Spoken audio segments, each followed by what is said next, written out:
Okay, good morning. It's 9 o'clock. We are going to convene as the Board of Supervisors. Do I have approval of the tentative agenda? So moved. Second. I have a motion and a second. All those in favor? Aye. All those opposed, same sign. Motion carries. Minutes of the last meeting, please. Gotta push the button.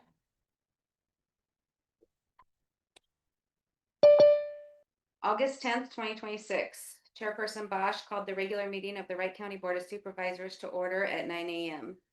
Members present were Rasmussen, Bosch, Lukes, and Ellis. Motion by Rasmussen, second by Lukes to approve the tentative agenda. Motion carries. Minutes of the previous regular meeting of August 3rd, 2026 were read and approved. Approved plates for payment. Motion by Rasmussen, second by Ellis to receive the monthly revenue report from Wright County Sheriff. Motion carries. Motion by Clues, second by Rasmussen to approve resolution 2026-26 to approve the general election question to appoint township trustees. By roll call vote, ayes. Clues, Rasmussen, Bosch, Lukes, and Ellis. Nays, none. Resolution 2026-26 duly passes and reads as follows. Motion by Clues, second by Ellis to approve the Wright County Economic Development Director to submit an application for the Iowa Leadership Boot Camp 2026 initiative offered by the Iowa Rural Development Council and Empower Iowa. Motion carries. Motion by Clues and second by Rasmussen to authorize the Board of Supervisors Chair to sign a letter of support to accompany the Iowa Leadership Boot Camp 2026 grant application. Motion carries. At 9:30 a.m., the Board of Supervisors opened the submitted sealed bids for the Galt Shed property. There were two bids, Jason Coolers for $40,000 and Leaf Eric Botany for $21,500. Motion by Rasmussen, second by Ellis to go into closed session at 9:33 a.m. pursuant to Iowa Code Chapter 21.5 subsection 1J to discuss the purchase of a sale of particular real estate only where premature disclosure could be reasonably expected to increase the price of the governmental body would have to pay for that property or reduce the price the governmental body would receive for that property. By roll call vote, ayes, Clues, Rasmussen, Bosch, Lukes, and Ellis. Nays, none. Motion carries. Motion by Rasmussen, second by Clues to come out of closed session at 9:34 a.m. By roll call vote, ayes, Clues, Rasmussen, Bosch, Lukes, and Ellis. Nays, none. Motion carries. No action taken concerning closed session. Motion by Ellis, second by Clues to accept the high bid of Jason Coolers for $40,000, even though it did not meet the minimum bid due to the intentions of use for the property. Motion carries. Jason Coolers explained his intention of use for the property, stating that he will be moving his welding and manufacturing business from Dow's to Galt. Motion by Clues, second by Rasmussen to adjourn the meeting. Motion carries. Any additions or corrections? Did you have something, Betty? Nope. Okay. They'll stand approved as read.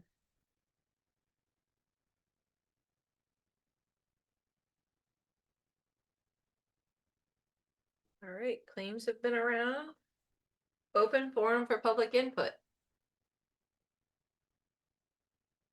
Do you have a closing date set yet for the Galt Shed? No, I dropped the abstract off over at, Betty, your mic's off. Huh? Your mic is off.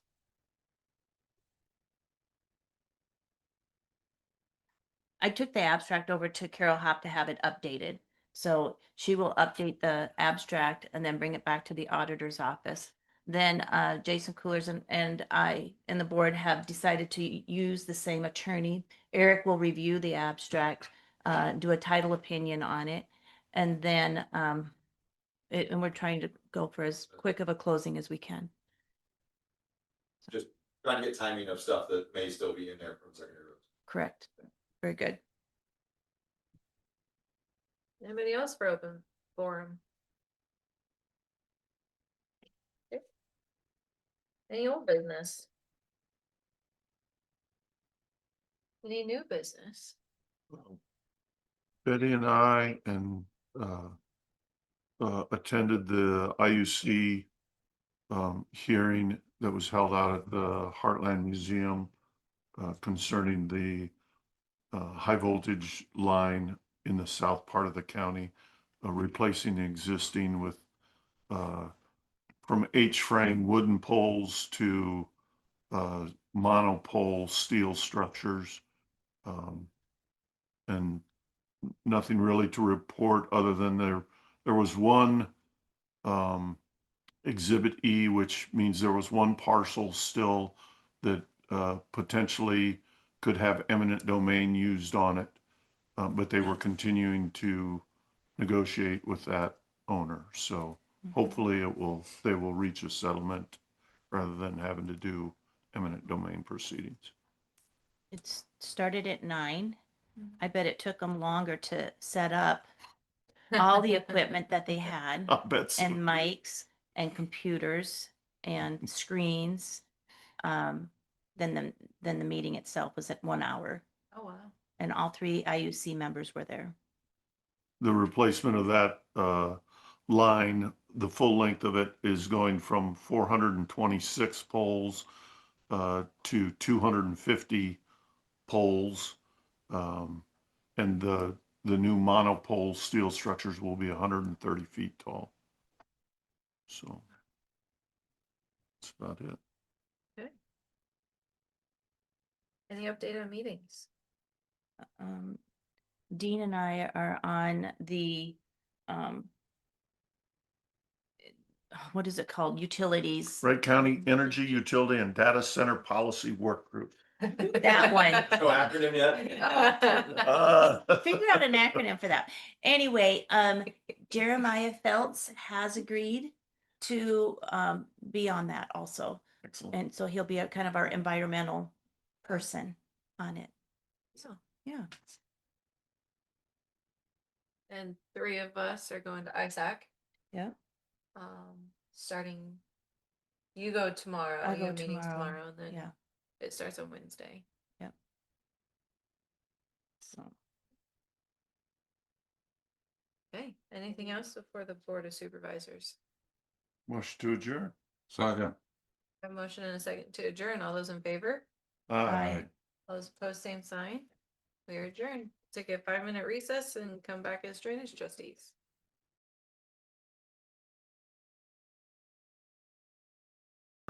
9:18. We are going to convene as drainage trustees. Do I have approval of the tentative agenda? So moved. Second. I have a motion and a second to approve the agenda. All those in favor?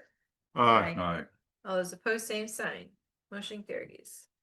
Minutes of the last meeting. Last meeting was August 10th, 2026. The Wright County Board of Supervisors met in regular session as trustees of the drainage districts with the following members present. Cluse, Rasmussen, Rasmussen. Ellis, and Lukes. It's a Monday. Also present were Courtney Morris, drainage administrator. Other interested parties in attendance and on Zoom were Daryl Hay, Daryl Elkin, Brian Wagner, Jacob Hagan with Agravia Engineer, Tyler Buman, Agravia, Trey Buman with Agravia, Nate Huntley, and Mark Adkins. Chairperson Bosch called the meeting to order at 9:49 a.m. Motion by Rasmussen and seconded by Lukes to approve the tentative agenda. Motion carried. Minutes of the previous meeting on August 3rd, 2026 were read and approved. Motion by Bob. Motion by Bob and seconded by Cluse to approve drainage plans for payment. Motion carried. There were no work orders needing approval. Morris presented the following drainage invoices. Those are listed. The trustees went into recess at 9:53 a.m. The trustees returned from recess at 10 a.m. Motion by Rasmussen and seconded by Ellis to open the DD 169 Engineers Report public hearing. Motion carried. Jacob Hagan and Tyler Buman with Agravia PLLC explained the DD 169 Tile Improvements Engineers Report. Hagan provided background information, engineer's recommendation, estimated cost, and estimated benefit classification on the project. Discussion was had in regards to leaving the old main intact instead of crushing or removing it, abandonment of old main, private tile connections, equalizers, connection of lateral D, and right-of-way. Motion by Cluse and seconded by Rasmussen to close the public hearing. Motion carried. Motion by Rasmussen and seconded by Lukes to adjourn the meeting. Motion carried. Any additions or corrections? I'm wondering if we in- received. instead of the Regarding leaving the old main intact instead of crushing and removing, abandonment of the old main, because didn't they, It was just discussion of it. Yeah, just, They just discussed. I it. know, but doesn't the engineer's report say that the old main will no longer be part of the drainage District district asset. asset? And the more I've thought about that as a collector pipe, it is still an asset. If it gets a hole, everything on the south side of the, if the new tile is on the north side, mm-hmm, everything, all the pattern tile stuff that connects into that old main, being used as a collector, only gets to the new main by going through that. So, yes and no. okay, So if you have a tile ditch, I'm just trying to think out, you have the ditch. Sometimes you pattern tile your field and then you have that one that goes across Yep. and then it goes in. yep, Wouldn't that main be like your pattern tile and you connected it all to this and then it goes and connects one connection into the main instead of every single line? yes, absolutely. So then it would be a private that But- they'll, But all of those currently on whatever side the main is placed on the north side is all going to be connected into the, into the new. right. The ones that are, as you described, that are connected into the old main the old main will have, I think he said every 200 feet would have a connection over into the new main. Mhm. The old main would be used as a collector. So in my mind, that is still part of the district Assets. assets. You still have a main that's 100 years old. Yeah. I think the way that he was trying to describe it is that old main, it would go back to the landowner. So then if there was a blowout or something on there, it would be the responsibility of that landowner Right. to either repair it or connect to the new. Mm-hmm. And I agree that is what he was saying. and And it, the and I'm landowners, fine with it. I know. they were fine with Okay, that. And I, alright. that was the one thing, because that's my concern is, now you've got this old tile and now I'm as a landowner, I'm responsible for it. And I'm like, I but would, in the minutes, I would like to have something that doesn't just say abandonment of Old Main. I would say that the Old Main will You no wanted- longer be considered a, Clarification was made on, yeah. I mean, it is in the engineer's report, right, but we always look at these before we Yeah. ever open up an engineer's report when we're doing research. yep, and wasn't there a motion Yeah, that we received was not included on here. engineer? We received the engineer. Yep. Correct.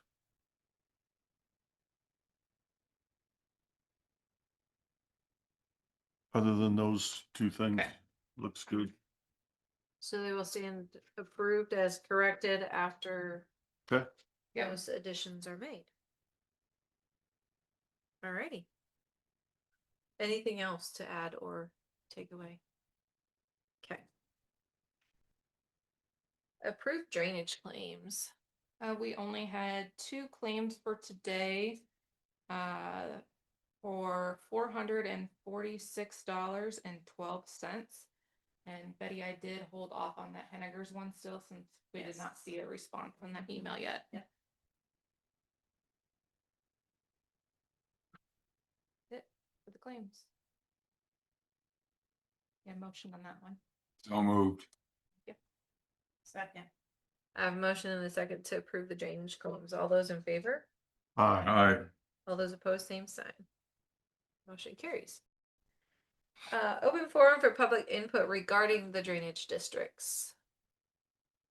I did write an email to Henniker's Oh, on the one, and I think we need to talk to more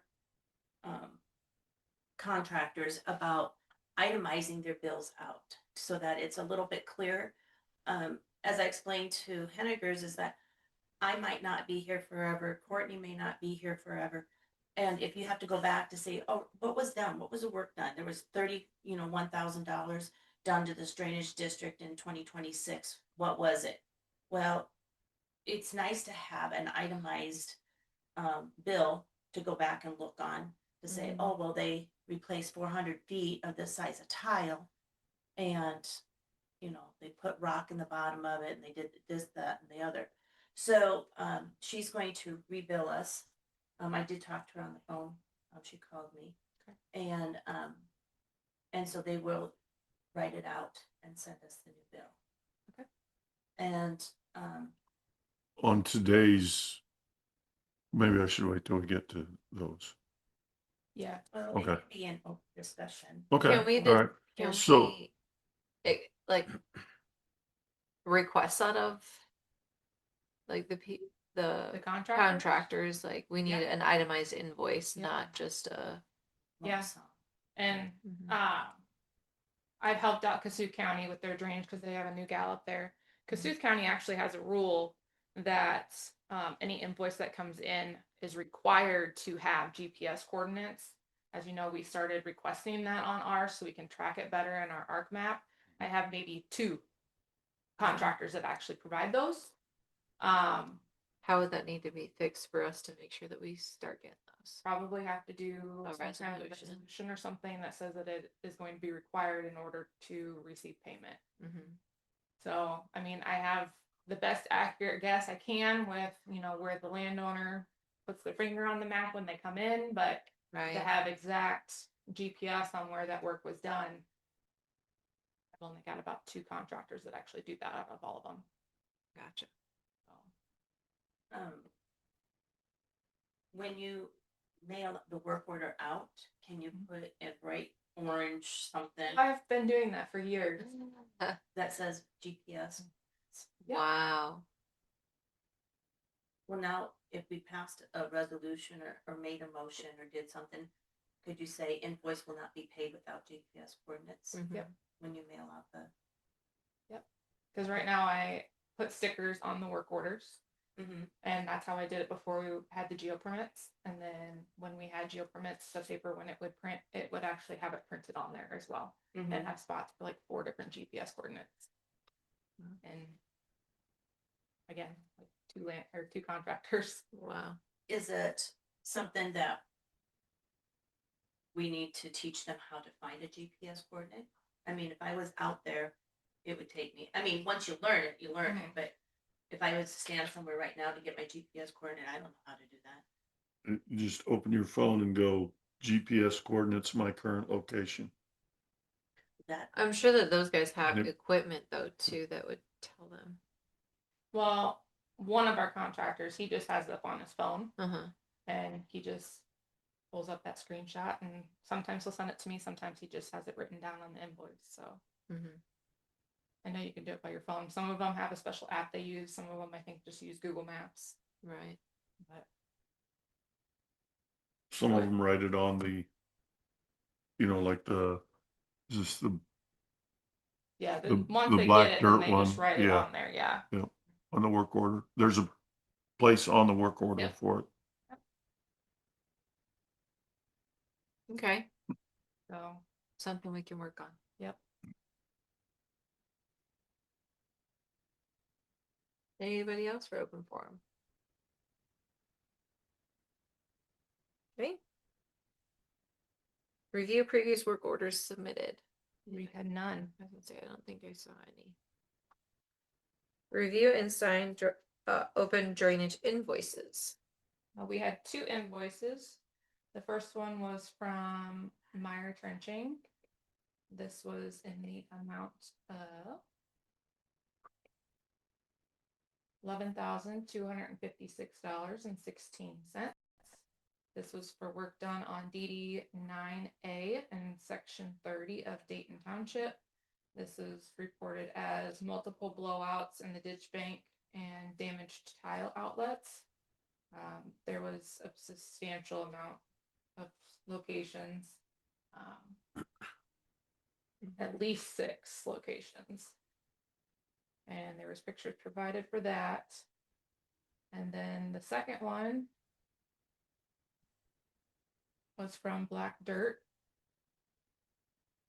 And their total came in at $9,110. And that's this is one, the one that I had the concern about. So this was for HD4 in section 14 of Blaine Township. yeah, And the original work order was filed as to fix a broken tile. And then they had a addition that Dean had written on there. blowout in the fence line. Yep. So this was the one that I included in your guys' email that I stated I was a bit concerned about. Just because Dean probably recalls, me talking to him when he came in with those additional notes that I didn't see anything on any of our district maps that we have any tile that goes over there, district tile. I don't recall finding anything in the records, but I had a note to take a look at this again when this invoice came in. And after reading this invoice, I have an additional concern now that it states that it replaced 60 feet of 15-inch crushed plastic with 15-inch dual wall plastic and then dug out roughly 55 feet of new waterway to allow water to outlet freely into CRP land. To me, that seems like that new waterway is an improvement. And proper proceedings were not taken. Yeah, Not followed. and I don't know where was that done? I mean, and so this is the one that, also we need an itemized breakdown. I mean, Another one, yes. yeah, Yeah. there's, I understand, and I like the explanation of the work that he did, but, And that he provided GPS. yes, but break it down for me. How much per foot for the materials, all, how much for moving your equipment, all of that kind of stuff.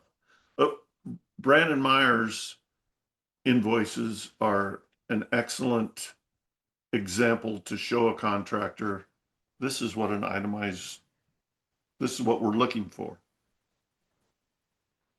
Agreed. Yeah. And it looked like they took pictures even like during the work too. Brandon. Brandon Yeah. does, yeah. Yes. I kind of liked that. Yep. We had a few of them from beforehand. This was one that was Dean's, so Dean will typically go out and get us pictures if there's not any that are provided at the time that the work order is filed. But a lot of those pictures towards the end are from Brandon. Yeah. So with this black dirt drainage one, what do we need to do? I would like to go back to the contractor and request a invoice, and I will go out and take a look and see if I can discern what he's talking about. This waterway. Yeah, because we wouldn't pay for that.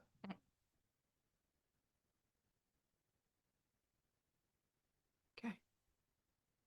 So it's reviewed it, Mm-hmm. and I can hold it until I get further direction before I submit it for claim.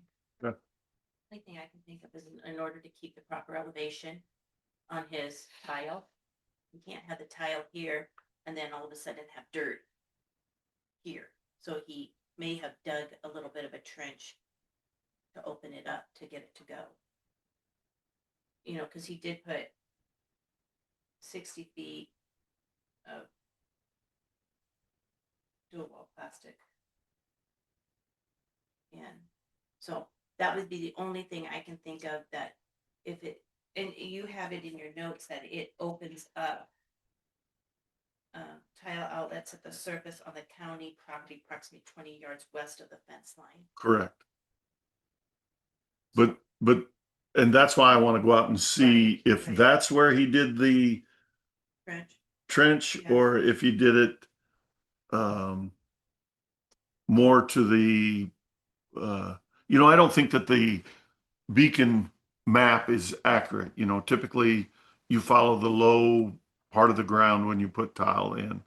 And so I don't feel that that is an accurate line of where it is, where the actual tile is. But I'll go out and take a look and see what he Yeah. did. As I've been finding them, these ones that are clear like this, that this is not in the right spot, because when they drew these in, they're going by verbiage that just says southwesterly or east, or there's not anything specific. Nope. But when you match it up with the aerial, then you can kind of better differentiate on where that tile should be. So as we've been coming across them, I have been going in to the maps and editing those Oh, good. once I get definitive Yep. Right. documentation that So what it is is that incorrect. GPS coordinates? Can you feed those coordinates Mhm. and then adjust your lines to meet those coordinates? Is that what you mean? Yep.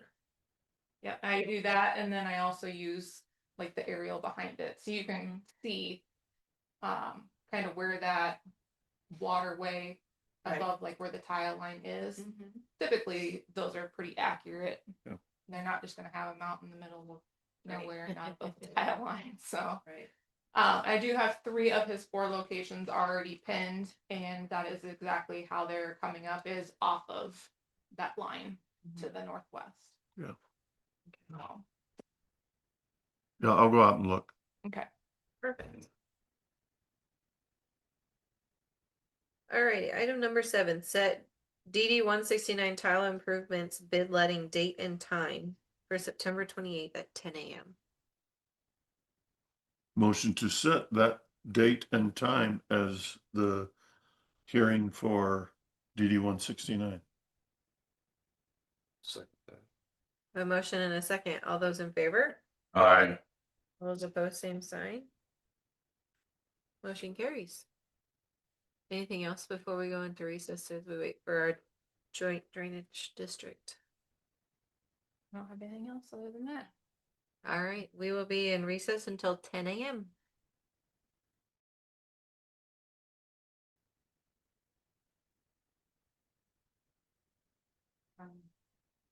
Please. All right, Humboldt County, are you here?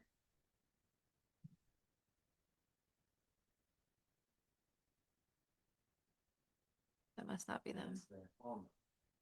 Is that? Can you? This one? Yeah. There Oh, you go. there.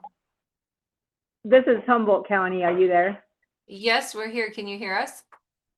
Yeah, we can. Okay, perfect. It's 10 o'clock, so I'm gonna call the conference call with Humboldt County for public hearing on JDD 162-7 Engineers Report with Amendment Number 1 and Pre-Classification Report to order. Attendance in Wright County is Dean Cluse, Rick Rasmussen, Ashley Bosch, Lynn Lukes, and Betty Ellis, with Colin Klingbeil, the drainage engineer, Courtney Morris, our drainage administrator, and Several landowners. landowners. Humboldt County has Bruce Reimers is on the phone, Bob Rasmussen, Dennis Thompson, and Rick Peterson. Trish Erickson is also in here, and Terry Stufflebean, and no landowners. Okay. Alrighty. Go ahead. So Wright County is the control district for D 162-7. This is Colin here, the engineer for the project, and I'll hand it over to Colin and let him go through his report and their information. Yeah, thanks everybody for coming. Good morning. And I think I was maybe 1 copy short. I've got this kind of a handout that summarizes. I've got 3 different reports. It's the engineer's report, and then we did an amendment to that.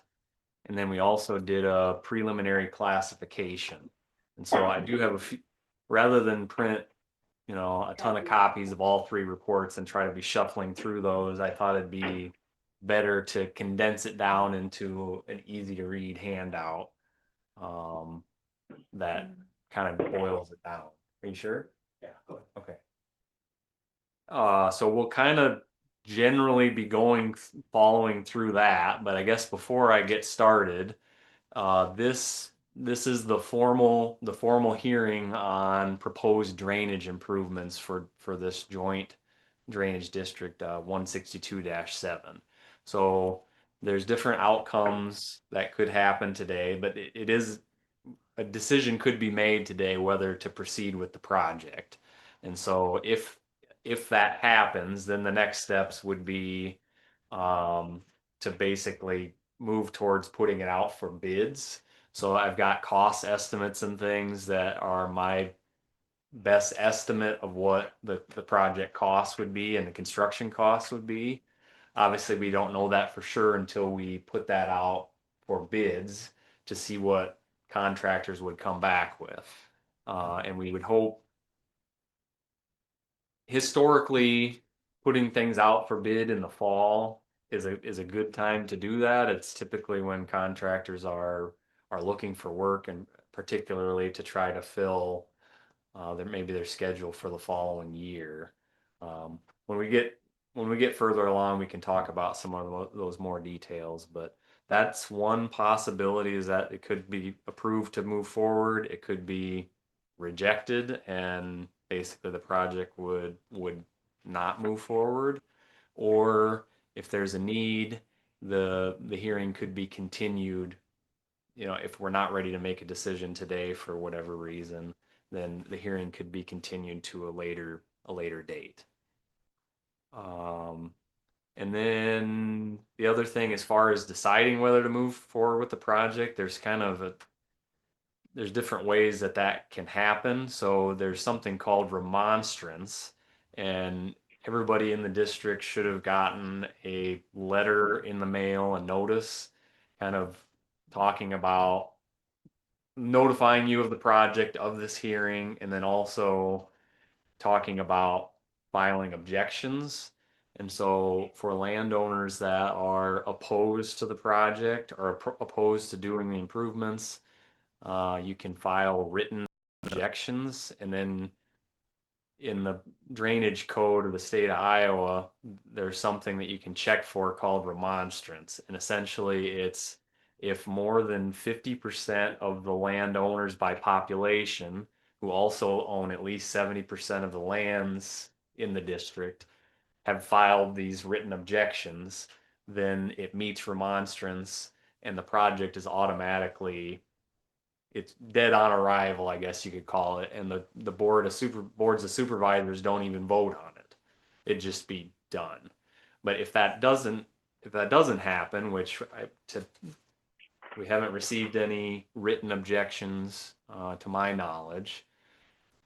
If that doesn't happen, then the Wright County Board of Supervisors and the Humboldt County Board of Supervisors are on the phone. Together, they make up the Board of Trustees for this drainage district, and they would, vote on whether or not to proceed. So that's just kind of some of the procedural parts of this meeting. With that, I'll kind of get started. So a petition was filed in September of last year, and that's when our firm, Jacobson Westergaard, that I work for, was hired to basically do an investigation, figure out, is the existing system, is there something wrong with it? Is it inadequate? What would need to be done? Write a report with recommendations, cost estimates, and then move towards this process. We did have a informational meeting back in March, and several of you I know were at that meeting. Maybe not everybody, but we talked about the project quite a bit at that meeting. At that point, we did not have what I said before, a pre-classification, and so that was later ordered to be done. And in your handout, we could go through that, there's some maps, there's a bunch of maps in the back. And so if you go from maybe the very back page and move towards the front, those are dollar maps that are that preliminary classification. So essentially it helps landowner figure out, all right, what sort of, we've got, if we have a $1.608 million project, what does that mean for me? And so you can look at this map, and in the pre-class report, which I do have several copies here, there's also a table. And of course, on my printed copy, that's about a 1 by 2 inch table that would be impossible to read. Our printer sometimes, I think if the pages are, it does that. So, but if you know where your land's at, you can see parcel by parcel cost figures. And the last page is for the combined project. And I'll talk a little bit more about, there's 3 different parts to this that I've got recommended that we could do kind of different amounts. And so if you go through these different dollars maps, you've got them broken up into different pieces. So there's this lateral B, extended main improvement, and then the base main improvement. And then the map before that, if you're looking at the one with no dollar hatchings, that shows the district, and the black dotted lines are the existing tile system. And the red, yellow, and blue lines are these different, what I just referred to as, the red is the base main improvement. So we basically start at Prairie Creek, and this is a little bit northeast of Renwick, and it kind of straddles Highway 17. So there is some land in Humboldt County, some land in Wright County. And then, so the red one, the base main improvement would be start as a 48-inch diameter tile and then drop down to 42 and then a little bit of a 36 before it crosses 130th Street. And then from there, it branch off into these, lateral B is the yellow one, starting as a 30-inch and then dropping down to a 24 before it would go under the highway. And then the extended main to the east and north would start as a 24-inch and then drop down to an 18. So kind of just a little bit of background on this. When we did our first report, we had a larger watershed area than what you see on the map there. One portion of that was north of 120th Street, and that's not in the existing district. Actually, I'll tell you that just looking at the topography and trying to figure out is probably one of the hardest ones that I've done in trying to figure out where is the water going. And we talked about in March about how this is quite unique in that we've got about 1,200 acres that is tile drained by this drainage district, but we also have over 1,000 acres of off-site land that surface drain into this district.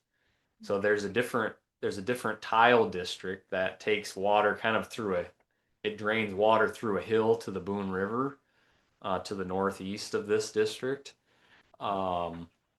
But if there's enough rain that water runs over the surface, it doesn't go over that hill and it comes into this district. So that's one thing when I looked at that, we talk about how big of a tile do we really need? And we use a term called drainage coefficient. And the drainage coefficients for this district on a per inch per day range roughly between 0.17 and about a quarter of an inch per day. And that's not uncommon for what we've seen for these 100-year-old systems that were put in. There's a lot, tiling and understanding of drainage is a lot different now than it was then, and we have excavators and things that make it easier to put in large diameter tile.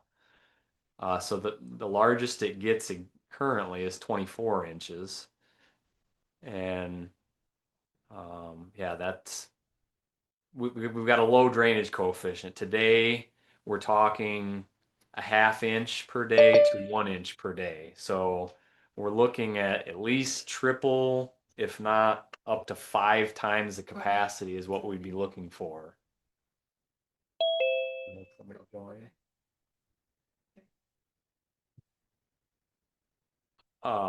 So basically what we found is, yes, the existing system is very undersized for what, we would expect for adequate drainage today.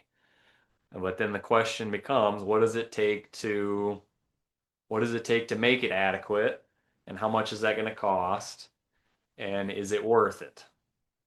So for the combination that on that map for all 3 of those, we've got a cost estimate of $1.608 million.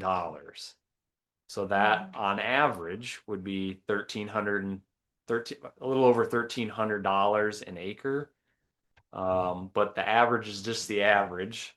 And so you got to look at those maps to figure out, am I above the average on my property or below the average, and what makes the most sense?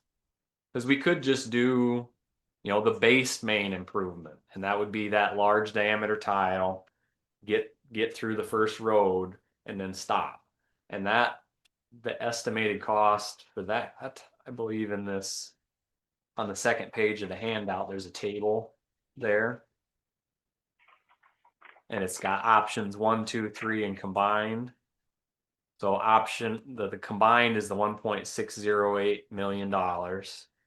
And then it's broken up into these different parts. So the base main improvement, 1.175 million. So that's, and you can understand why. That's the large diameter tile. It's over a mile of it. That's where the bulk of the cost is. And these laterals still cost money, but not nearly as much in comparison. And then kind of going back to those dollars maps, we've got those broken down to try to help landowners figure out, what's best for you.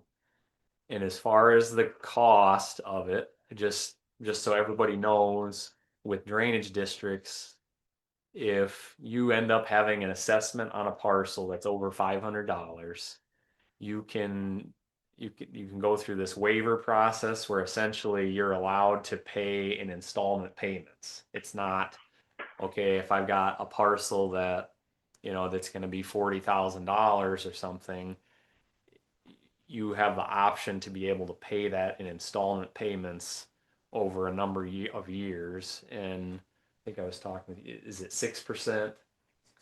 So there's 6% interest on that. And that, one thing you could do if you felt like, oh, I can go to a bank and get a loan for less than that, you could do that too. You could get and then pay off the drainage assessment and then just go through a bank or something. You've got different options that way. But at least that helps spread it out over time, up to 20 years. And then it's just like, if you wanted to do that in installment payments, and then at some point you're like, okay, I'd just like to pay it all off, you can pay it early. You're not locked into paying it, over 20 years or anything like that. That number here set by the supervisors and trustees, anywhere from 10, 15, or 20 years. Yep. And for a project like this, I would probably recommend allowing up to 20 years. Because there are some dollar amounts on those parcels that are quite large. So the 100%er is in Humboldt County? The 100% parcel? No, or is it right? No, it's in Wright County. Yep. I see. So it's the northwest quarter of the southwest quarter of section 18 in Boone Township. The top of the lateral B. Yes. The 100% Mhm. person that gets the most Benefit. benefit. Yeah. Yep. Yep. Basically, if you look at the map, it'd be the one that has the highest raw dollar amount.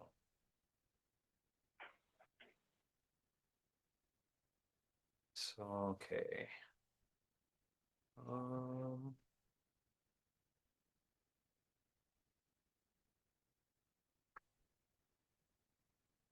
I guess I'll go back a little bit to that report amendment. We had more acres in. And I sort of started with a larger net because we sent letters out to everybody in that. And my hope was we were having an informational meeting and those landowners would come or provide information to show, yeah, we tile in here, or no, we tile the other way.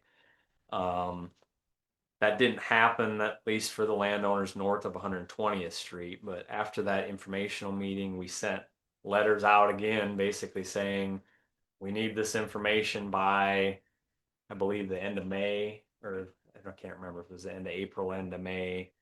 And one of them never did get back to us. Their tenant talked to us, and he believes that's tiled west. There is another joint drainage district that's Humboldt and Wright County up there, and there's a tile that comes across Highway 17, and probably I would agree if a tile was put in there 100 years ago, that's probably where those lands went, tiling, but the surface water still does come into joint 162-7. So those are out.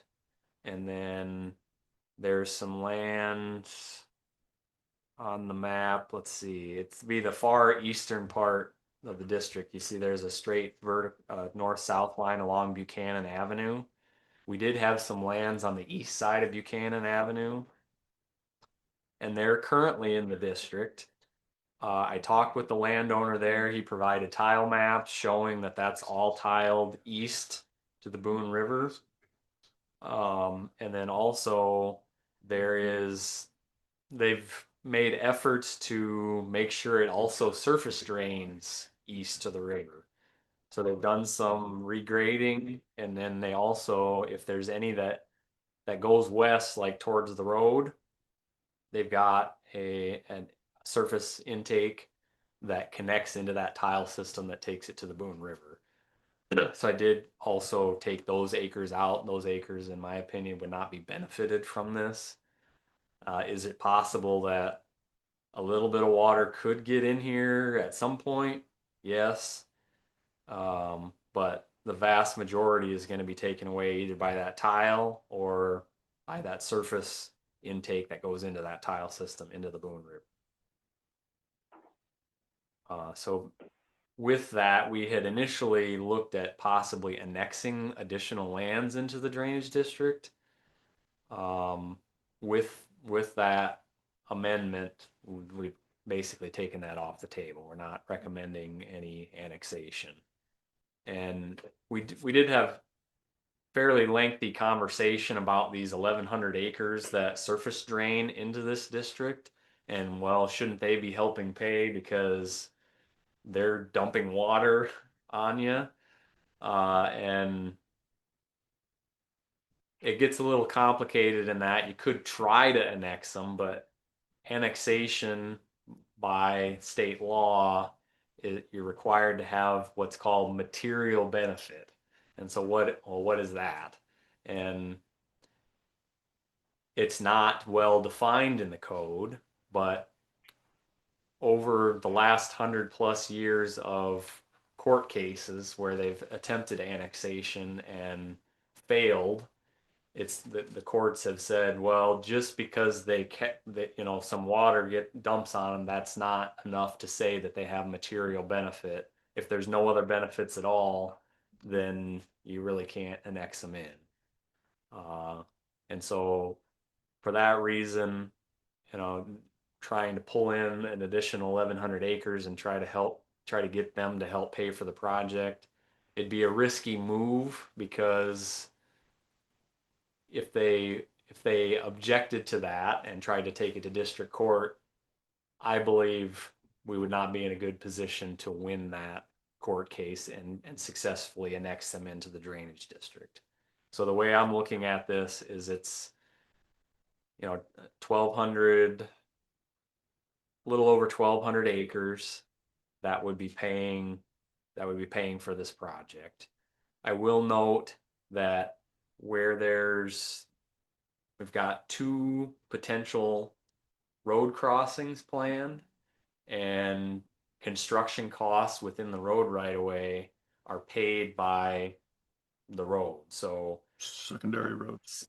well, the secondary roads would be paying for the 130th Street crossing, Mhm. but the state of Iowa would be paying for the highway crossing. Correct. Yeah. So that helps a little bit. I mean, that's baked into this $1.608 million cost, but just for reference, for drainage district projects, they're required to pay the cost of construction in the right of way. Well, I've thrown a lot at you, and I could continue doing that, but I think it'd probably be a good time to just stop and see what questions or comments there are, and I'll try to answer them as best I can. Dealing with railroads and state highways before, had some issues with railroads and state highways wanting to participate. Okay.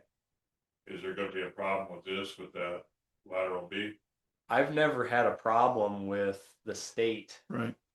in doing crossings. I will agree with you on railroads. That's a whole nother conversation. But I've never had a problem with the state of Iowa. I mean, the law is pretty clear that they are responsible for paying that. I do have to get a crossing permit, so they'll have to review it. But We've it's had not, major trouble doing across the highway from drainage, existing tile, to try to get them to repair that. were they're private tile? Yes. Okay, that makes a big difference, because with drainage district tile and these projects, it's right in state law, like it's their responsibility. And so that, I've never had them fight me on it. Because it's pretty clear if you look at the law. On the construction cost estimate of 1.6 million, that's for a concrete tile the whole way. Yeah. Is it less expensive to use a newer? Yeah, good question. So, and I could talk, you might have to stop me, because I could talk for a long time. If you looked at the original report, I probably had a 2-page discussion on that.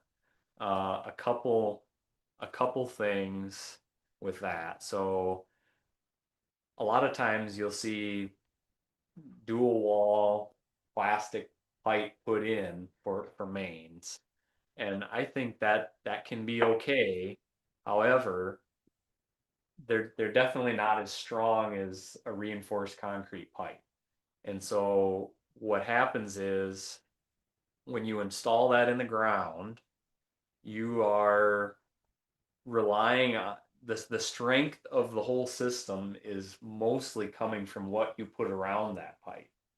And so, for example, if you dig the trench and you've got soupy mud at the bottom, and you put that in there and then dump soupy mud on top of it, that's not going to turn out well. It's going to smush it.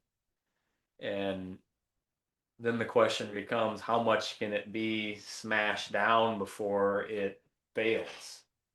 And it can and does happen, and we don't want that to happen. Now, I'm kind of giving an extreme example.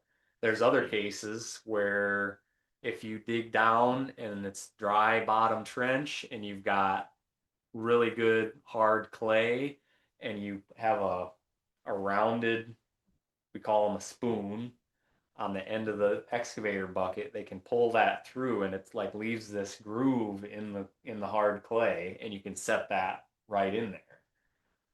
That can work okay. That can work just fine because the soil, you left the native soil in place and it's hard clay.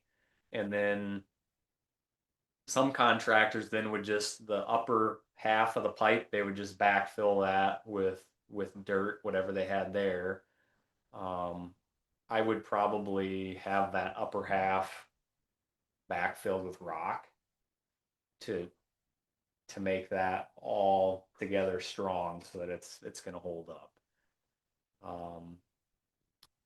So I guess you never know when you get out there and you start digging. Are you going to have good clay? Are you going to have sand? Or how much water is going to be in the trench to have to deal with? And us as the engineer, you know, this is a lot of money, and we're making sure that they're doing it right and it's going to last. You're not going to have to come back in 10 years because it collapsed. And so we want to make sure they're doing it correctly. For a plastic pipe that relies so much on what material you're backfilling with and what you're digging in and how that can change throughout a project, we would want to be there more. Like we don't typically do full-time inspection, but we would want to do more inspection for plastic pipe. There's a lot more liability there, and in municipal settings, they don't even allow what I was talking about with a spoon or anything like that. That happens all the time out.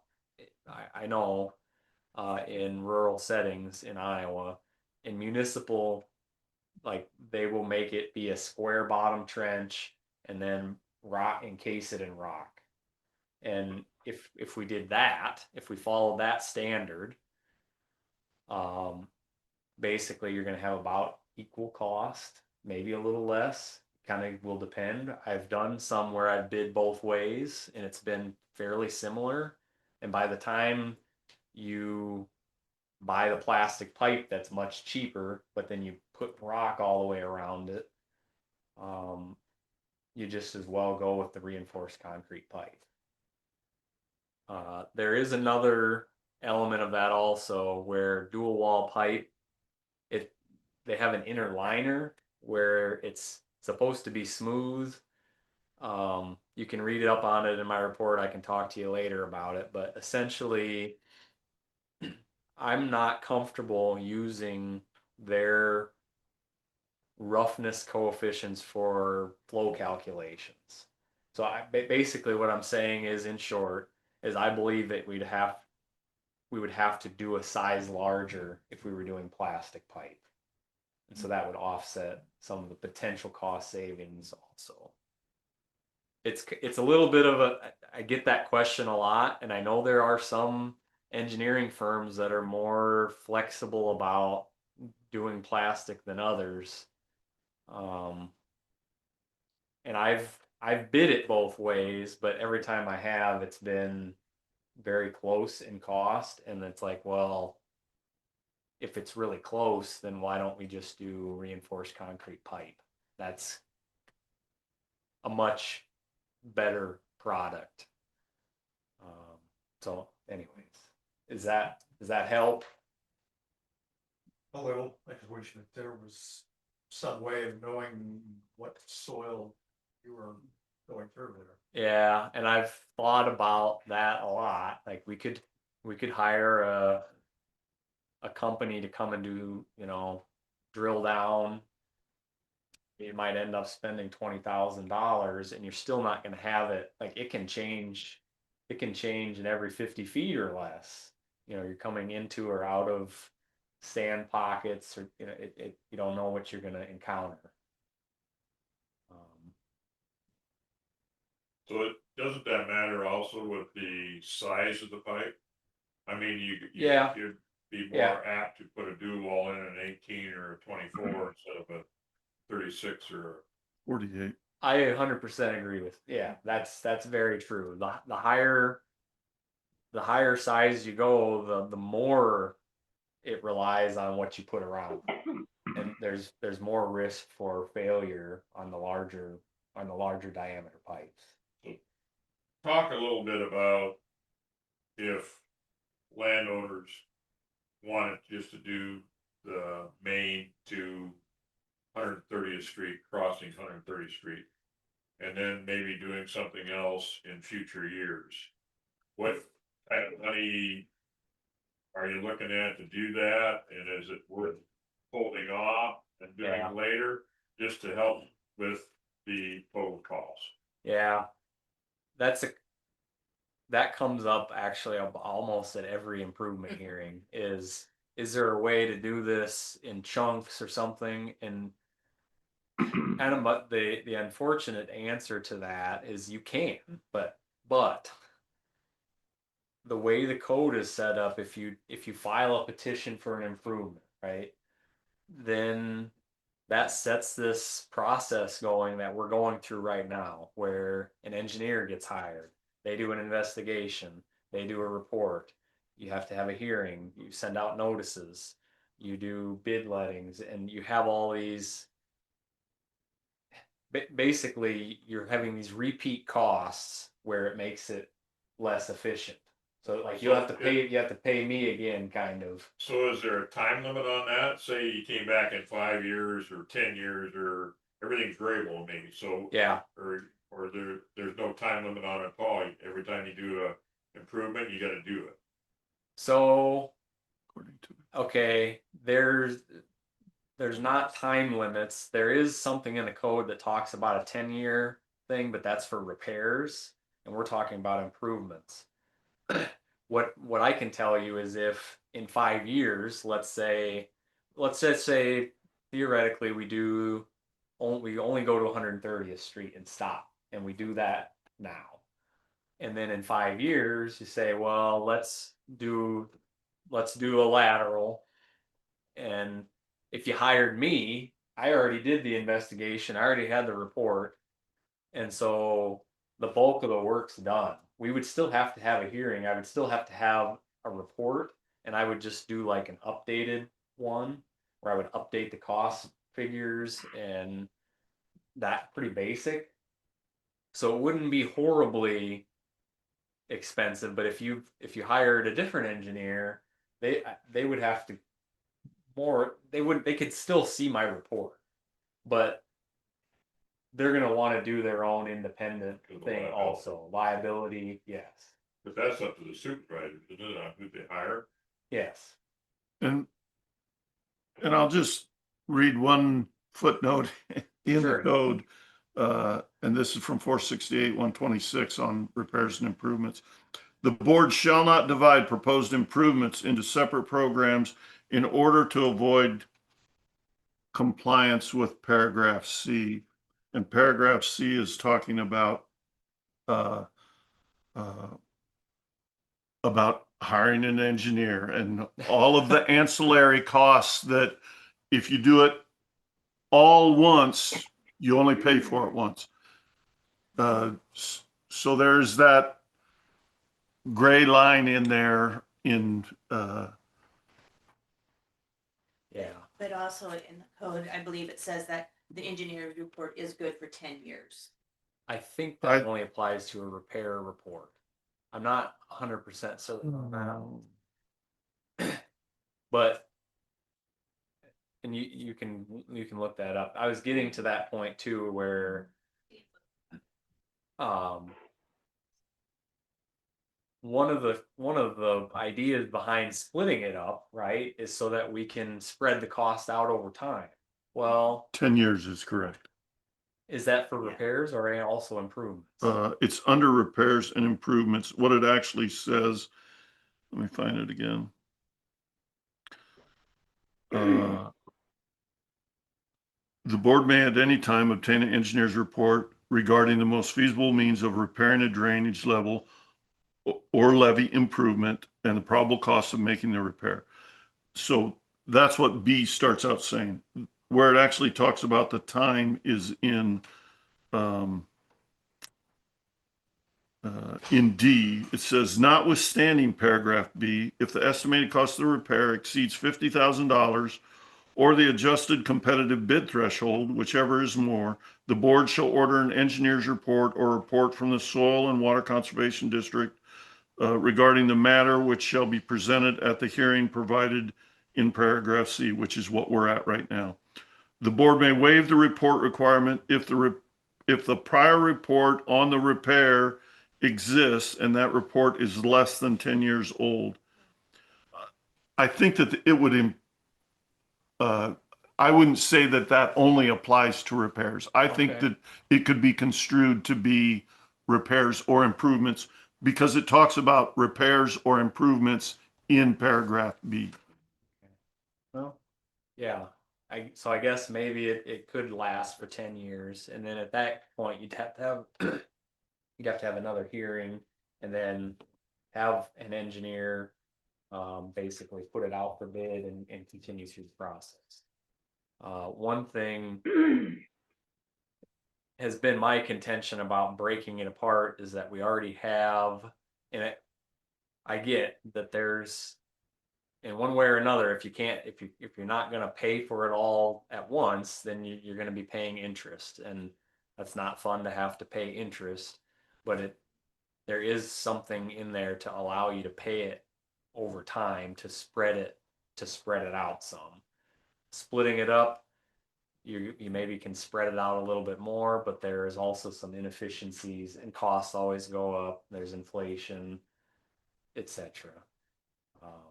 So I guess what I always have told people is you're best off doing about as much as you can possibly stomach at once. So we don't have to go through all this stuff again and again.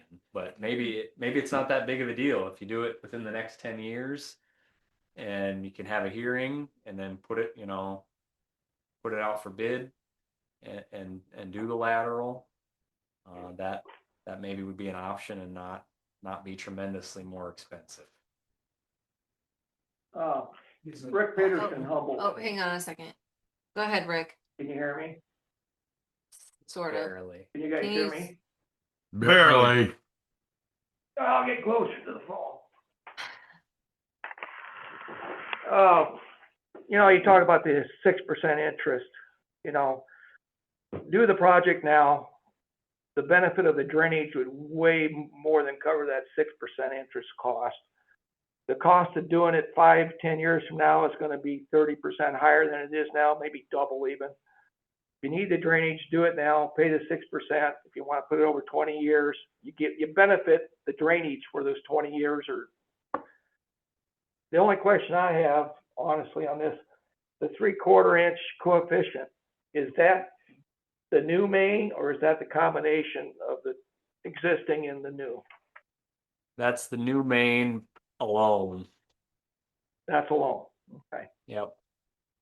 And what's the future plans for the old main? That's what one of my questions is going to be. Yeah. So Is it gonna be a problem down the road, or do you get rid of it now? What That's I've two got- questions I have. Yep. What I've got in the report as of now is that we would be paralleling the old tile. So we're going to run alongside it. And then every so often we're going to be cross connecting the two. So we're routing water from the old tile into the new. And then basically abandoning that old tile is what I would recommend. Otherwise, the drainage district in the future has, potentially has to deal with that maintenance of that 100-year-old system.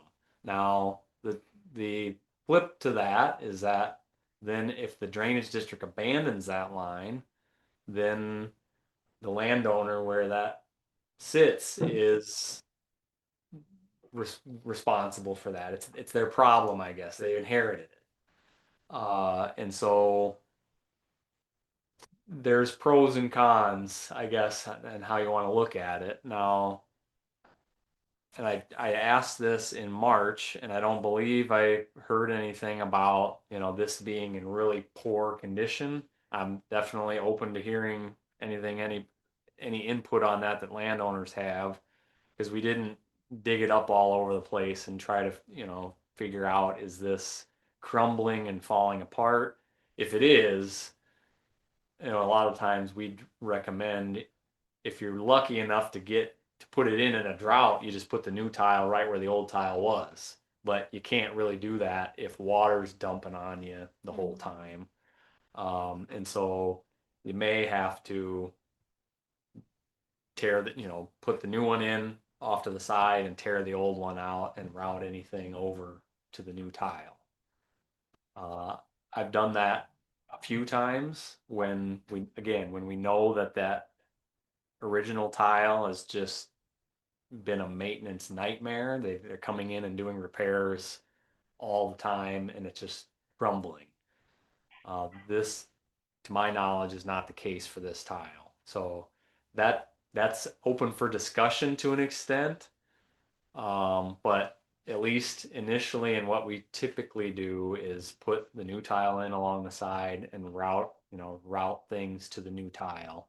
And essentially that old tile then becomes just a collector. Like, it's maybe 1,000 feet or so, that whatever private lines come into that segment then just gets routed in, and then we actually block the downstream so that water's not just filling up that old tile.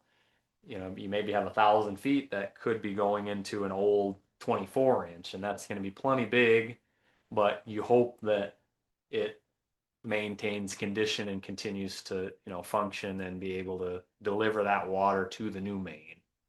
Because under that scenario, if that collector now starts to have issues, that becomes the landowner's responsibility. Is assuming the drainage district abandoned Correct. that line. Yep. So that, I don't know. I guess I would entertain any thoughts on that. It's that, like I said, there's pros and cons to it. So I don't know, any thoughts from landowners on? Probably a main problem for us, because that's, the old tile goes right through ours, and we have a lot of pattern tiling into that old tile. What would you say, like, what would your preference be as far as, is that old tile, when you tapped into it, did it look to be in good condition? Yes. So as far as the drainage district abandoning that and making it private, is that a bad or good thing in your mind? Depends on how often you move it into the new tile, because again, everything's variable. I mean, the longer distances you have that it can collect water, the worse it's going to become. Right. Yeah. And everything on one side of that existing main would be hooked into the new main. Right. And the stuff on the other side, Right. that just is used as a collector. Right. Yeah. So if you do it every 500 feet, it's a lot different than doing it every 1,000 feet. I mean, Yeah, and also along those same lines, you kind of got to look at how the water gets there. So basically, if you've got this big area that all drains down to this one spot, you'd want a cross connection right below that, because otherwise all that water is going to go through the old tile maybe for 1,000 feet before it gets into the new. And so we do look at that sort of thing. We look at land ownership, and roads and how the water drains, and try to have a balanced approach of, we're not going to do it every 100 feet. Right. That's going to cost a lot of money. But we need to do it every so often, in kind of in a practical way that is the most bang for the buck. Any other thoughts or questions on that? And so then if it's done that way, when we receive a work request, blowout in Maine, and we go out there, hopefully we would have GPS coordinates of where the new main is. Yep. But if it's 25 feet left or right, and I'm looking at it on my phone or something, and I put the work request in, we send a contractor out there, they dig down and they go, whoops, this is supposed to be a 40-inch main here that I'm digging on, and I'm digging on a 24-18, or that's the old main. Okay, stop, because now all of that cost is not a district. You weren't working on a district asset. You were working on the old main that we abandoned. Now we got to involve the landowner and say, hey, this is your problem, not our problem. And oh, by the way, we've already spent, I don't know, Yeah. it becomes an issue Yeah. from our standpoint, just. Yeah, no, I can get that. And if we did that, when we do the reclassification, we wouldn't even show the old line on there if it's Exactly. abandoned. Yep. And, any sort of publicly available maps and things like that, like on Beacon, Yep. you would want to get those old ones off of there and not show them as drainage district tiles. Right. Yeah, so there is some procedural and potential complications. And Anytime you're working with this oldest stuff, there are, but, I mean, it's productive land, and if it needs improvement to the tile, why, that's why we're here. And I do think it is a good discussion to have, because I think one way or another, we need to have a clear decision on, is it abandoned or not? Agreed. Because we could get into the scenario that you're talking about, and then is it Yeah. a district tile or not? And then we go back and And- look and like, I don't know. And it's easy in 5 years, but Yeah. in 50 years, then those are not easy things to dig back through the records and go, okay, what did we actually do here? So you're talking about abandoning it the whole way then.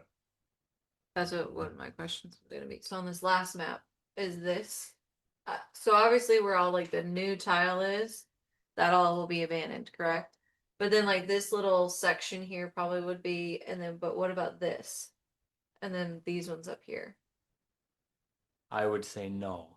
those would not be be. abandoned. So how is this one right here gonna connect into the new main?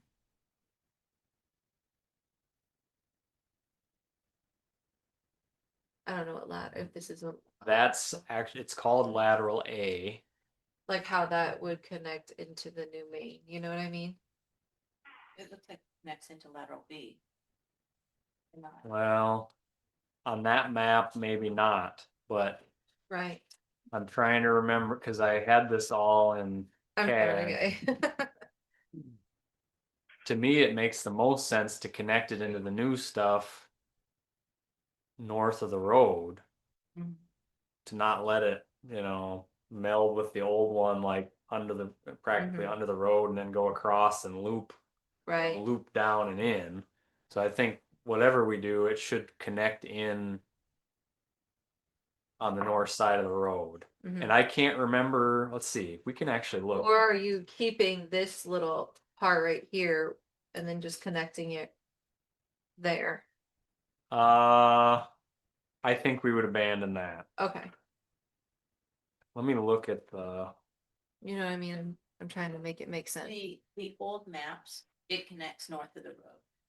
The old, okay, but that doesn't always mean everything. Right. yeah, I would want to bring that over to the new main north of the road though, Mm-hmm.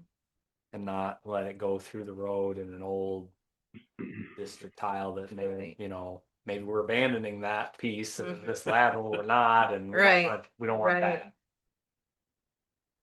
I'm gonna make sure, write that down.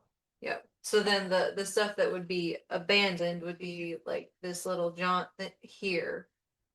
And then The whole, where all like the color is close. yes, Hmm. yes. And then this little area, but the rest of it would stay. Yes. Little pieces. Would that be abandoned too? No, this would stay. That's what my question was. This would stay, but it would need to connect to the new one Yeah. up here. And that would be gone. This right here would be gone. Yeah. Yep. And then like all of the ones next to the blue and the red. And then these ones up here would stay.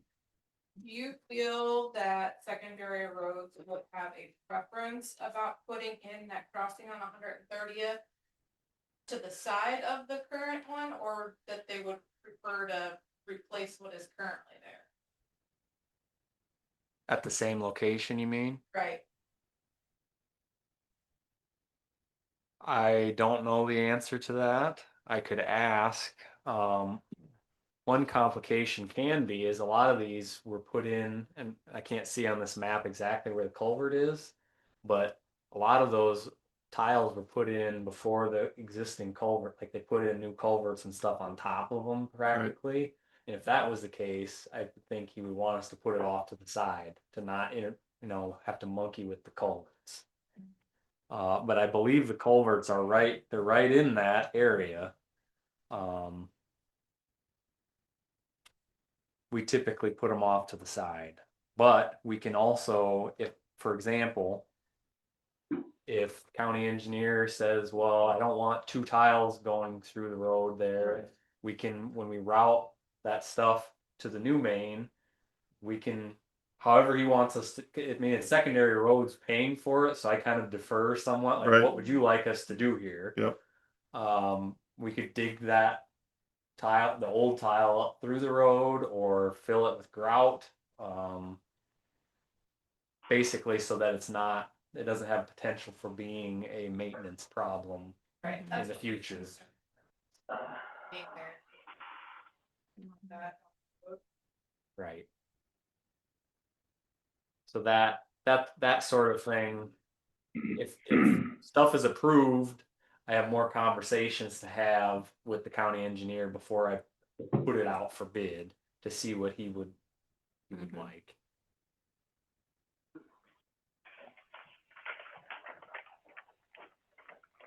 Colin, Rick Peterson again. Yeah. I don't want to make this drag out any longer, but we're at outlets into Prairie Creek. Would it be more beneficial for it to just curve off to the southwest and go directly to the Boone, the new main? I don't know what the elevation is out there, if there's a hill or thing, I don't know. But to me, it'd be a better outlet if you dumped it right into the Boone River instead of the Prairie Creek where it's full of beavers and. Yeah. It's just a thought I had looking at the map. It looks like about the same distance. Yeah. What's that? Yeah, there's a good hillside going. It'd just be a matter of how deep in the hill. And It's quite a bit. there's an additional road crossing then too. Yeah. Right. Looks like it would be. Just thought I'd mention it. I'd say it's not feasible. I could add big expense on it because it goes uphill so much to the Boone. And then you got another road crossing beside that. Yeah. Be nice if it worked that way, but.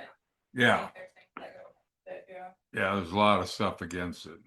I know we had a project in Palo Alto County that is being constructed right now that's right by the river, and it was the same sort of like you can see the river on the maps, and they're like, we should just take some of this to the river, and it would have been a 40-foot cut to do that. And so you lost all your benefits of not having to put in as big of a tile. I think you'd have that over, don't you think, Mark? At least. 30 maybe. By the time you get it in the ground, or just the lay of the land. Okay. Yeah. Well, it's in the right spot.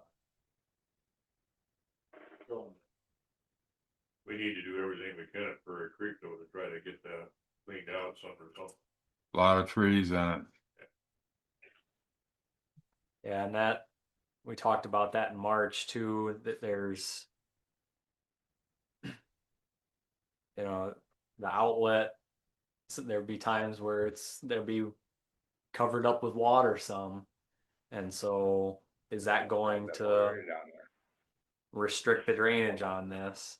And there will be periods that it'll hold it back a little bit. But that was part of the reason also, you know, I talked about typically today 1/2 inch to a 1 inch coefficient, drainage coefficient, and we're kind of at 3/4. That was another reason why we went more towards the higher side, is because of that. So if it's restricted for a little bit when the water's up, It's there- downhill still, quite a there ways is though, quite a and bit that of right here, it drop. runs downhill pretty fast. But the outlet there is not good work, the outlet. Yeah. This question, we get an inch coefficient with the. I think they all concrete. It hasn't been a man. Even though it's. Keep away from doing studies. Wouldn't it be better to just leave it intact and cross connect, but not blocking it until it becomes a problem? So you get another 1/4 inch coefficient? That is an option. Water's flowed through it the last couple of years, it's pretty clean. We've done some of that where we can close it off and force it into the new main, or we can leave them as open tees, and it can go either way. But if you do start having a problem, and I guess if you have a problem and it backs it up, then it can still get out. That's an option.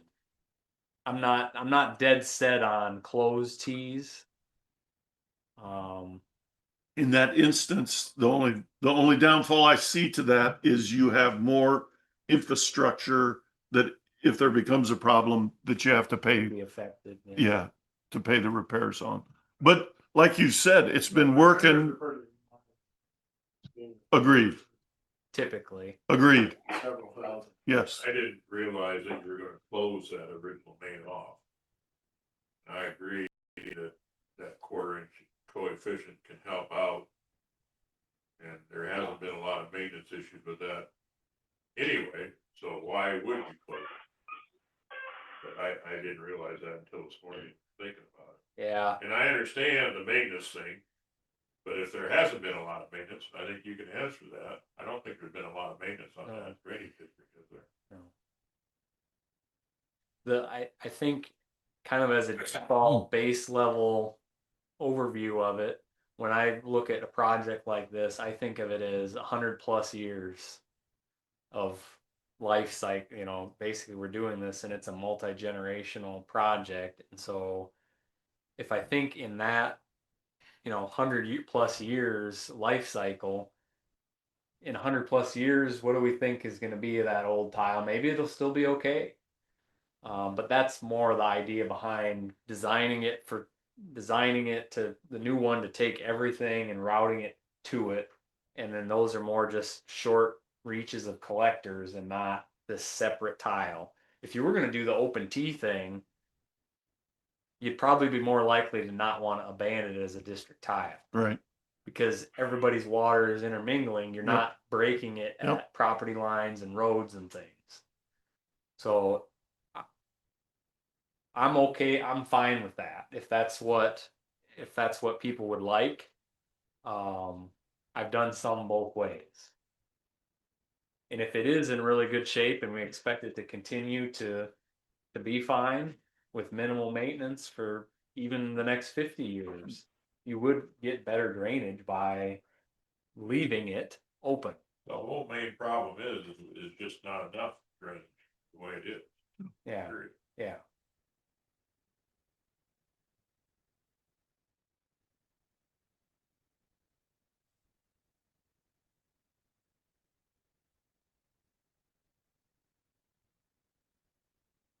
would the if you left it there, would the classification look different with having, you know, like, let's say, we're gonna call east and west. The west has got the new tile, the new line, the west has got the old. You know, west and east has got the old. Will the new and those property owners get better drainage? Because their water. But if you open it with T, then you're just increasing the overall capacity of flow. I forgot about the. I think Yeah. to pay for this project, it would not affect it. But I would have to think about, do we make a separate assessment schedule for future maintenance for the old line?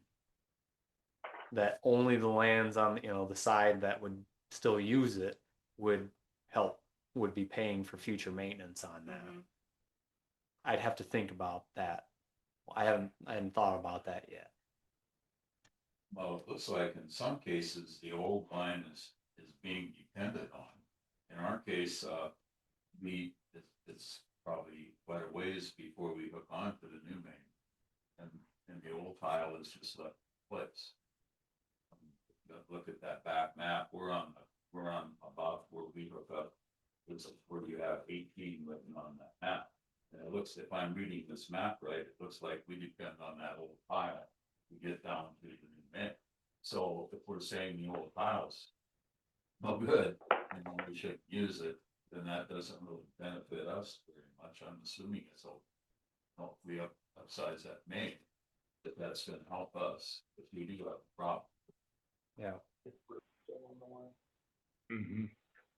It looks like there's several places where. You're about to Rochester. I would think if you ever wanted to tile in the future and you had the new main there, you'd wanna go to the new main, no matter on whether you're on the east or west. I would want to do that. Yeah. If I was putting a new tile system, I'd just go try to get by the old one and into the new. I think that's pretty typical. It was noted one place in the report, and I don't remember if it was the amendment or not, but concern on amount of cover over the main. Maybe that was that may have been in the portion where you were talking about plastic versus cement. So I may be confusing that. Do you feel that there's enough cover over the existing tile that? Yeah. The example that Harold's given, if somebody's pattern tiles, are they gonna have the fall to be able to get into the new tile? I think up where he was talking about in section 18, there's some places where it gets a little bit Shallow. on the shallow side.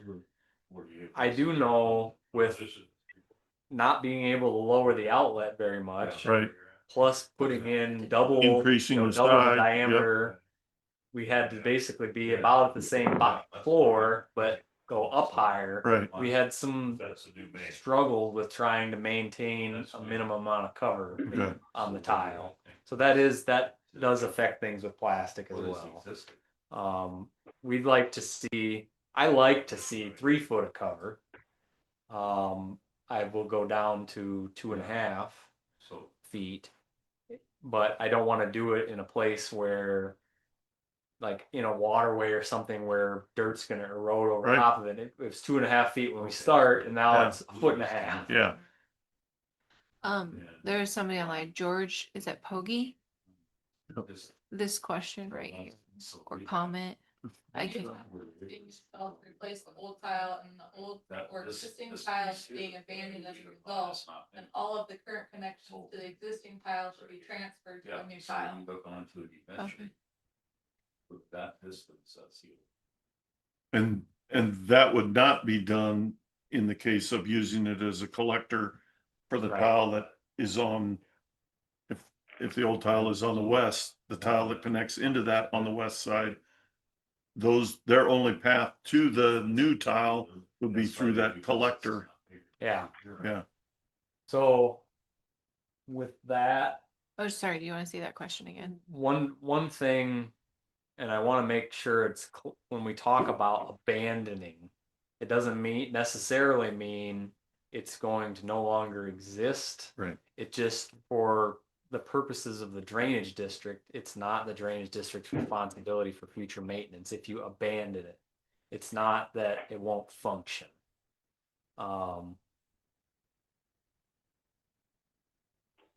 That could be a challenge if we were going to do that. We would want to probably just tear the old one out. Yeah. We're going to go through, as we're digging the old one out, we find these lateral connections and then run them to the new tile.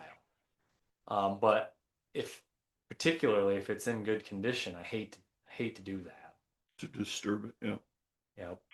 And the other thing is that old tile, they were put together with, they're just butt joints. Mhm. And now, if you're doing reinforced concrete, you've got tongue and groove and it's not taking as much water. And so if you get rid of that one that took water, and now you're putting in a big main that doesn't take much, the landowner lost some drainage there. Yeah. And so I really don't want to rip the old one out unless it's falling apart. Is typically how I've approached it, which does happen. You do encounter that. So I guess Make sure that happens when you put this out for bids. what happens? Exactly what you said. That the old one doesn't get ripped out? That'd probably be, Hit it. oh, Okay, yeah, good question. So we didn't go out here and dig it all up. So that will be part of the bid. I'm going to put it right in there that before you start, the first thing you do is you're going to go out there after crops are out and Locate. and we're going to find out exactly where this is and then check it against where it's at. And if I need to move something, I will. We're going to be off that old line. I've seen that stuff happen before. They're just, we think it's here, so we're going to put it here. And then all of a sudden they're all over it and it's not good. We want to know exactly where that's at. Those 100-year-old maps are okay, but they don't get us down to the 10 feet even. So yeah, we would have the contractor locate that, and then we would get shots on it and make sure that. And would they be able to tell if it's any good at that point too? We could look at that. Yeah. Yeah. We most likely we're going to be trying not to break it open. Yeah, right. Like uncover it. uncover it, But see what it is. some of those, this is clay, particularly some of the old cement tiles. If you uncover it and you just touch it, it Yeah. just falls in, and you kind of know it's rotten. So that's something we can pay attention to also when we would dig that up. Mhm. But I guess as far as this whole conversation about abandoning the old tile and everything, what I'm hearing is that there's a preference to not abandoning and to doing the cross connects be open tees. Is that okay? And I would like to see it stay with concrete. You have It is the loss of the benefit to the landowner who is a member of the drainage district. That that is the issue. That is the issue. We are benefiting one member at the expense of another if Have somebody else read it. sorry. If the or a portion of the existing system is abandoned and transferred to the owner for future maintenance. I don't know. I how to get make that. it bigger. I think I get what he's saying, and I think doing this where we leave it and do the open tees should alleviate some of those concerns, I would think. And George, if you can hear us, you feel free to Do you wanna, chime in. can we unmute him? Yeah. Ask Andy to unmute him. He might not have a mic either. Oh, Oh. George, if you have, if you're on Zoom, if you can unmute yourself, you could speak to us. George, if we do not abandon the existing. There we go. Yeah, I think I have his latest map, the map that was distributed on the 3rd of March. And so and if I'm following the discussion correctly, you're looking at abandoning a portion of that tile that runs at the south end before it exits into Perry Creek, if I'm not mistaken, which is currently the old 22-inch tile. And I'm not sure, I'd have to go back and double check some things, but I'm not sure if I have connections into that or not. But my point is, if we're going to abandon that, then of course we're also abandoning those connections, which means we're abandoning the ability of that portion of the system to drain. That should be taken into account in the new design rather than just simply benefiting folks at the north end of the district. George, I think kind of the discussion here, and maybe this will alleviate some of your concerns, is that kind of the thought is to not abandon those lines, and then we'll still do cross connections, but have open tees so the water can kind of go either direction. Okay, but that maintaining that system would still be the responsibility of the drainage district. If it's not abandoned, that's correct. That's I like the way you put that, but yes, that's true. And that's what my concern is making sure that the existing system, if we're not going to incorporate that into the new system, the existing system still remains a part of the drainage district and still be with the responsibility of the drainage district to maintain. Does that make sense? Yes, yes. Okay.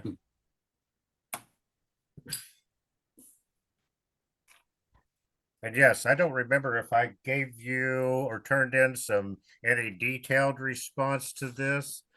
Obviously, like I said, I'm sitting here looking at both letters, the March 3rd one and the November 25th one. And I'm down in Kansas, by the way. I am the Okay. landowner or part of Pogie Estates, which is the landowner, to identify myself. But I appreciate you having a hearing. One of the things I was going to ask for, since I'm on here currently, is ask for a copy of the transcript of the hearing. If I could get that, or let me know where it will be available so I can pull it down offline. It'll be available on the Wright County website, George. Okay, thank you. Yes. That'll work. Appreciate it. Yep. Did you have anything else for me? Any questions? Like I said, I was trying to type really quickly, and I'm sorry, my grammar kind No, of that's suffered okay. there a little bit. It's the you know, TV's a ways away too, so it's hard to see. yeah, the one where it says, where it says there, at the expense of another, if the system is abandoned from that 22-inch south, or a portion of that system is abandoned running south, is what I was trying to say in there, and I was trying to do it quickly. And sorry. Nope, that's okay. Thank you. Mhm. And I have no problem with you making my comments a portion of the transcript. I don't have any issue with that.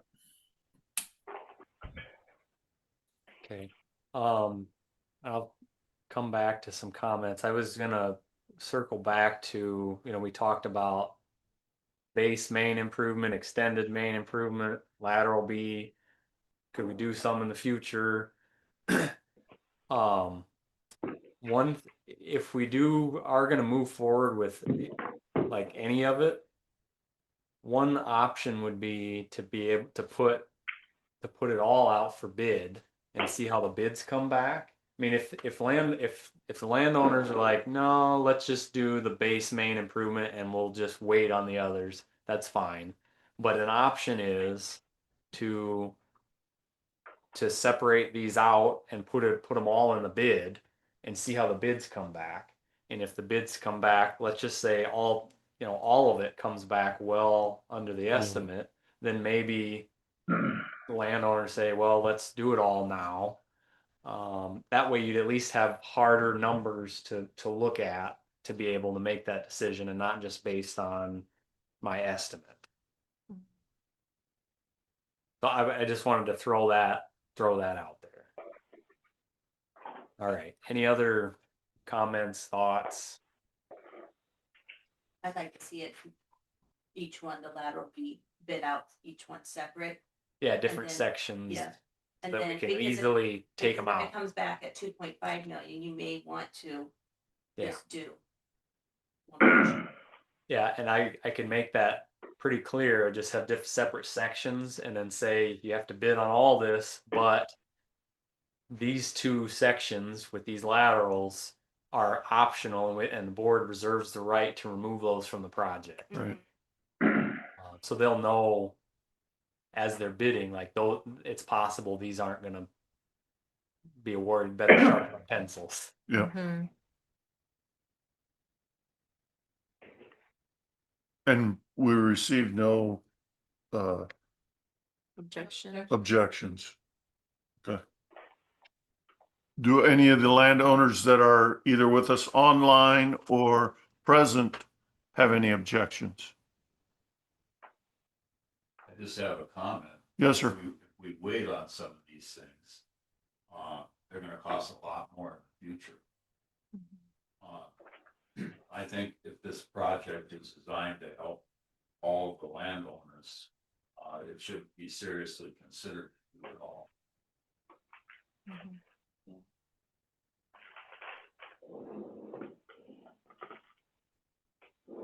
Okay, what next do we have to do? Well, I guess if there's no other comments on it, basically it would be a vote of the trustees on what to do. Okay, and again, my understanding is that we would be voting on not abandoning the existing main. We would maintain the existing main and then the improvements as delineated in the engineer's report. Yeah. Yep. I agree with you. I would want that. I would want that specified as in the motion because my report, I think, talks about Abandoning it. Yes, sir, it So I does. want to make sure that in the minutes, Right, it's in the record. So if somebody comes back, oh, it says it's abandoned. Right. Well, it was decided at the hearing that we're Right. not abandoning. right. And I we think keep it it's as a, I think it also needs to be in there then, if we're not gonna ban it, then it needs to be T. The old tile. That's fine to put in there. Yep. I will be doing that. Okay, but I think it needs to be in that, Yes, and I agree that I think if you do the whole bid, but then separation out the laterals, it may make the contractors sharpen their pencils better to come back with a better bid. Personal opinion. Humboldt, do you have any questions concerning what we will be voting on? I don't think we have any here. I just made a comment to Rick that we should stay all concrete instead of wasting the money of doing all the soil testing and hiring engineers to see what the soil test is like. So I would just soon say all concrete throughout the whole project. Okay. And that was my understanding too, that that's what we would be voting on. Was with reinforced concrete pipe. Yes. That is usually the best bid process, bid it all with the option to remove portions from the work based on final bid cost is the most flexible option currently. I believe I am clear on the motion. you're making that a motion? Yes, that is my motion to proceed with the improvements as delineated in the engineer's report with the exception of not abandoning the old main tile Doing and doing Ts to connect the old main into the new main. And will that stay the old main, will that stay a District asset. district And it asset? will remain a district asset. That's correct. I will second that. You can't. Oh, correct. I think we have to have a second from Humboldt. Yeah. Rick Peterson will second that. Okay. The only question that I have is if you get into the old main and it is like a crumbling, then what? That is true. Good question. You know, if it portions of it are great and then other portions of it may not be, then what? We're gonna call another meeting. Yeah. Yes. I mean, we can't. Okay. Yeah. What if this? Yeah, we could Right. what if it to death. Yeah. Okay. And we are going to be looking at getting a look at the old tile Mhm. before any of the other construction begins. So Right. that'll be it. That would be an opportunity if that happened, that we could, before they actually started, like, okay, maybe we need to talk about what should we do. Mhm. Okay. Cross that bridge when we get to it. I Right, guess. right. Okay, so I have a motion and a second. All those in favor? Aye. Aye. Aye. All ayes, Wright County. All eyes Humboldt County. Motion carries. The whole pre-classification is all new to me, so I'm not quite sure what the requirements are of that. Are you familiar? Is there any action that you need to have? No, Is that it's really, information? it's for informational purposes, yeah, because at the end of this, we'll have a formal, we'll go through the formal reclassification process and finalize those numbers. That's the point where those would all be finalized, but a lot of the work's already been done, so, Right. yep. Do we need to then come up with a date for the bid letting? Not right now. I did Not right ask him that Okay. week, and he will let us know once he has that. Okay. Ready to go. Yeah, so I'll work on the plans and specifications and then file them. Mhm. And then we can set a bid letting date. One thing maybe I wanted to talk about, since we've got approval to move forward, at least to the next step, is construction timelines. Obviously, I'm not gonna let anybody start construction until after the crops are out this fall. However, this size of project, and so I think the end date is a topic of conversation. So I could set a contract completion date for like May 1st of next year, and that would give them this fall, and if the winter is good, they could work in early next spring. Or I could extend it out further than that. It's kind of a balancing act, because if you set it real tight, you're going to get high bids. If you set it really long, then we're getting into next year's growing season on a portion of the project where there'll be crop damages. Those get reimbursed, but that's Additional cost to the landowner. And it is included. I do have that included in the cost estimate of 100-foot wide corridor of crop loss along the whole length of the new system. So I don't know if there's any, like, if you want to get it done as soon as possible, or if it's okay to extend it out into next summer somewhat in the hopes that we get More a little bit bids. better bids. Mhm. Any thoughts on that? You had a question here to begin with. Go ahead. Well, I just wanted to have a little more clarification about what the next steps are in this process. With the passage of this motion, I gather we're past the motion to collect bids. Yeah. And if the bids come back and they're all horrible, do we still go ahead? I assume we haven't made that determination. That's correct. We have not made that determination yet. The board would have the ability to reject all the bids. If Correct. they all come back, let's just say double the estimate. Well, they're probably they have the option to reject all the bids, and then we would have to figure out what to do. It's never happened to me, but you never know what can happen. Never say never. Right. I would, if I was in your seat, I would question what the engineer was. So timeline, next question is timeline. If you do put May 1st on there, do you think that's long enough time to get the whole project done? Or could you possibly split it into the May to the 130th, then the next year, the rest of it? I'm just asking the question. mobilization. Right. Yeah, that would cost to make them leave and come back. But I guess normally I would say if we were a little bit earlier in the year, Okay. I'd say May 1st would probably be fine. But we're getting to the point where it's now August 17th, and it's going to be a couple weeks before we even put it out for bid, and then it'll be a month before we open bid. So we'll be probably at late September, early October by the time we open bids. And contractors probably are going to have most of their fall work Already booked. Yep. And I don't want good contractors that are going to give good prices. I don't want to eliminate them from contention by, setting the completion date too quick. But I guess if it was me just giving my thoughts, and I'm not the landowner, but I would like to see it allowed to go into the summer with the hopes that they can get a bunch of it done before crops are planted. Like, for example, if they can get to 130th Street by May 1st, and I could put something in there like that.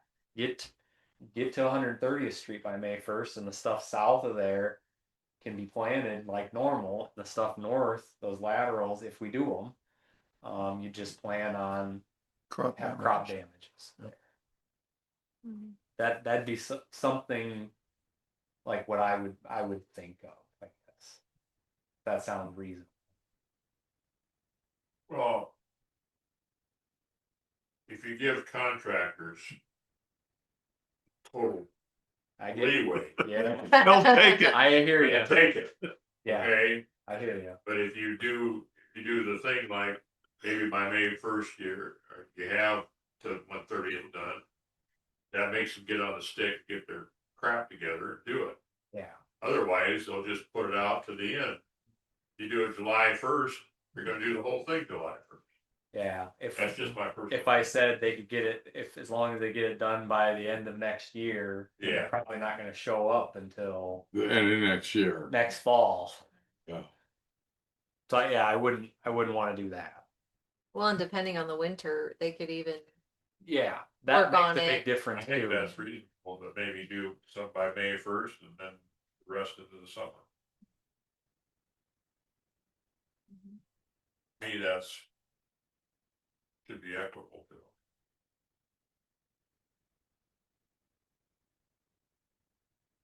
Okay, thank you.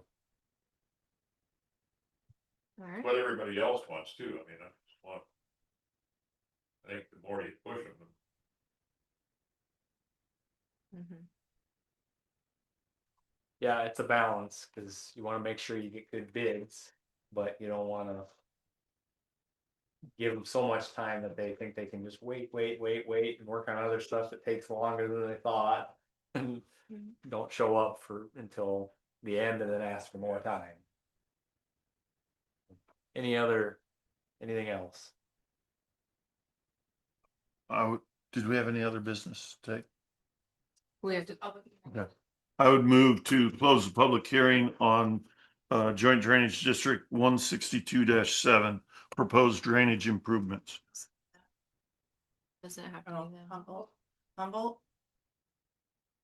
They muted.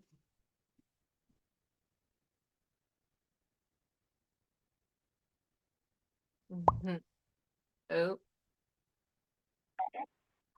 Okay, there you go. You're unmuted now. We're here. I have a motion by Dean to close the public hearing.